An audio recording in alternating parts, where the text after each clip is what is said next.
ನಮಸ್ಕಾರ ಸ್ನೇಹಿತರೆ ಜಿ ಕನ್ನಡ ವಾಹಿನಿ ವೇದಿಕೆಯನ್ನು ಸೃಷ್ಟಿ ಮಾಡಿ ಹಲವು ಪ್ರತಿಭೆಗಳನ್ನು ಮೇಲಕ್ಕೆ ತರುವ ಕೆಲಸವನ್ನು ಮಾಡುತ್ತೆ.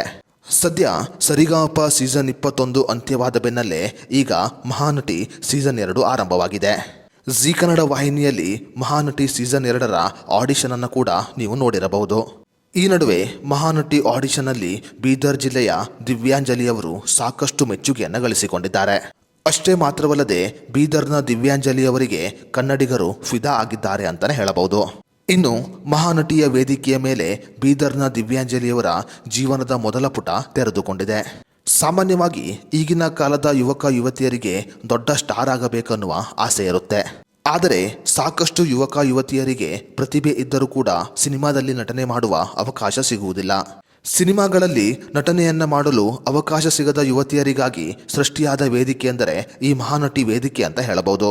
ಅದೇ ರೀತಿಯಲ್ಲಿ ಜಿ ಕನ್ನಡ ವಾಹಿನಿಯ ಮಹಾನಟಿ ಸೀಸನ್ 1ರಲ್ಲಿ ಕಾಣಿಸಿಕೊಂಡ ಹಲವು ಸ್ಪರ್ಧಿಗಳು ಈಗ ಕನ್ನಡ ಕಿರುತೆರೆಯಲ್ಲಿ ಮತ್ತು ಕನ್ನಡದ ಕೆಲವು ಚಿತ್ರಗಳಲ್ಲಿ ನಟನೆಯನ್ನ ಮಾಡುತ್ತಿದ್ದಾರೆ.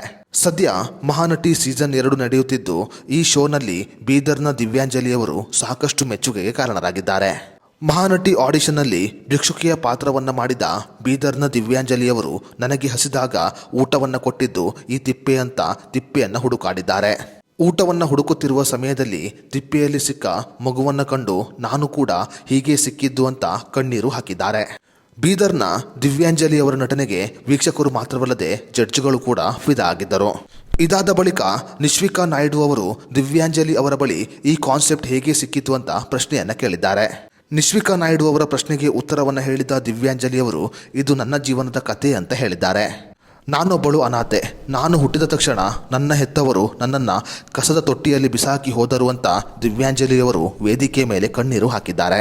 ದಿವ್ಯಾಂಜಲಿಯವರ ಈ ನೋವಿನ ಕಥೆಯನ್ನು ಕೇಳಿದ ಜಡ್ಜ್ಗಳು ಕೂಡ ಬಹಳ ಬೇಸರವನ್ನು ವ್ಯಕ್ತಪಡಿಸಿದರು. ಸದ್ಯ ಬೀದರ್ನ ದಿವ್ಯಾಂಜಲಿಯವರು ತನ್ನದೇ ಕಥೆಯನ್ನ ವೇದಿಕೆಯ ಮೇಲೆ ತೋರಿಸುವುದರ ಮೂಲಕ ಮಹಾನಟಿ ಸೀಸನ್ 2ಕ್ಕೆ ಆಯ್ಕೆಯಾಗಿದ್ದಾರೆ. ಸ್ನೇಹಿತರೆ, ಬೀದರ್ನ ದಿವ್ಯಾಂಜಲಿಯವರ ನಟನೆ ಹೇಗಿದೆ ಅನ್ನೋದರ ಬಗ್ಗೆ ನಿಮ್ಮ ಅನಿಸಿಕೆ ಅಭಿಪ್ರಾಯವನ್ನು ನಮಗೆ ಕಮೆಂಟ್ ಬಾಕ್ಸ್ನಲ್ಲಿ ತಿಳಿಸಿ.